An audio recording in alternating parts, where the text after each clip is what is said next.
नक्सलियों का यह हथियार देखा गया पहली बार।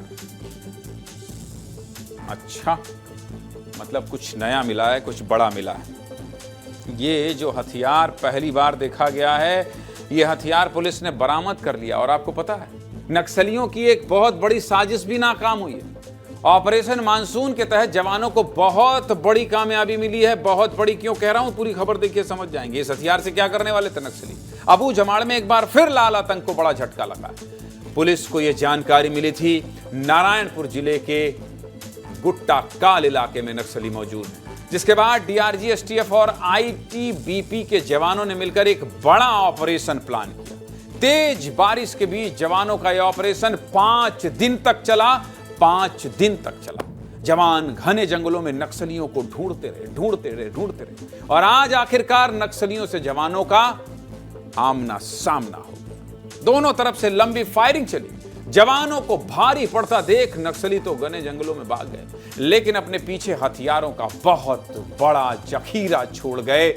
बहुत बड़ा जखीरा छोड़ गए। जब मैं बहुत बड़ा कह रहा हूं तो इस खबर को ध्यान से देखिएगा। बहुत बड़ा कह रहा हूं मतलब आप समझ रहे हैं नक्सलियों से क्या क्या बरामद किया गया। सबसे पहले आपको यह बता देता हूं, दिखाई भाई, नक्सलियों के पास से क्या क्या मिला भाई साहब। 303 राइफल 3 मिली है, 12 बोर बंदूक 4 मिली है, भरमार बंदूक 49 मिली है और बीजीएल सेल 80 मिले हैं। नेक्स्ट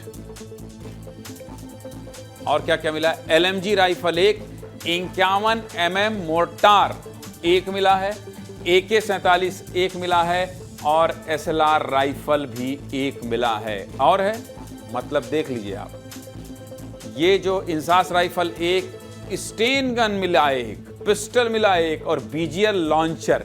ये बीजीएल लॉन्चर और स्टेन गन मुझे लगता है ये पहली बार इंट्रोड्यूस हुआ है। इन हथियारों और विस्फोटकों के अलावा नक्सलियों से एक अलग तरह का एक हथियार बरामद हुआ है, जिसने पुलिस को भी चौंका दिया है। क्या हुआ, जरा इस तस्वीर को देखिए।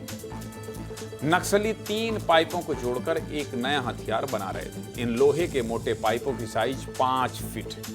नक्सलियों से पहली बार इस तरह का खतरनाक हथियार बरामद हुआ है, जो बीजीएल शेल दागने वाला कोई बड़ा रॉकेट लॉन्चर मालूम पड़ता है, जिसे नक्सली जंगलों में मौजूद अपनी देशी फैक्ट्री में बना रहे थे। इसके साथ ही नक्सलियों से कार की रिमोट वाली चाबी मिली है। ये कार कहां चलाते हैं नक्सली, इससे भी बम बना लेते हैं।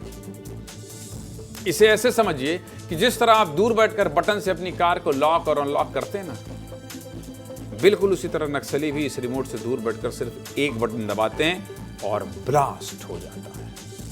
इसे रिमोट बम भी कहा जाता है। वहीं नक्सलियों से एक गार्मिन जीपीएस, ये क्या होता है भाई, एक गार्मिन जीपीएस भी बरामद किया गया है, जो अमेरिकी सरकार के सैटेलाइट नेविगेशन सिस्टम पर आधारित है। बताइए नक्सलियों के पास क्या क्या मिलता है।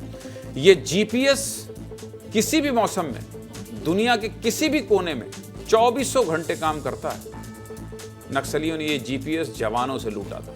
जरा इससे जुड़ी हमारे सहयोगी नावेंद्र नागवंशी की एक रिपोर्ट भी आपको दिखाना चाहता हूं, देखिए।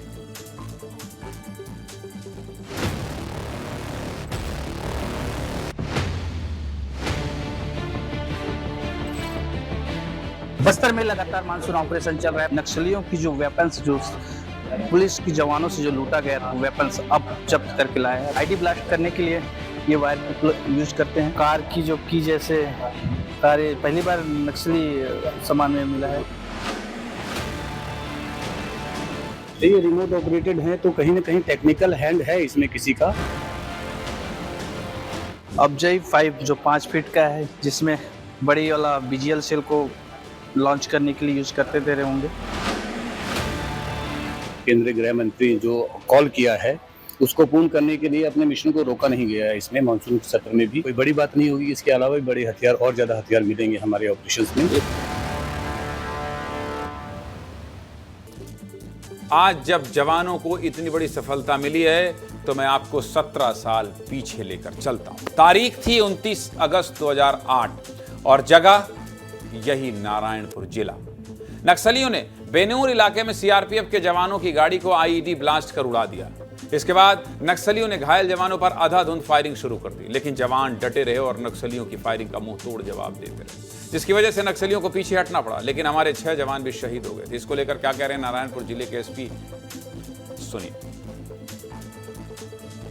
अभी मानसून में भी ऑपरेशंस जारी है। अभी 24 अगस्त को ही हमने एक ऑपरेशन लॉन्च किया था, जिस पर से अभी मुठभेड़ भी हुआ है। तो उस एरियाज में सर्चिंग करने के बाद हमें डंप रिकवर हुआ, जिसमें ग्रेडेड वेपन्स 5 ग्रेडेड वेपन है जो लॉन्ग एंड मीडियम रेंजेस की, जैसे कि LMG, SLR, Trichy assault rifle है, 51 mm मोर्टार भी है। ये जो 3 पाइप ज्वाइन करके जो इन्होंने बनाया है एक हथियार, ये हमें पुराने सरेंडर्स द्वारा भी बताया गया था कि ऐसा कुछ ये बनाना चाह रहे हैं जिससे कि ये एक मास क्षति पहुंचा सकते थे हमें, हमारे जवानों को।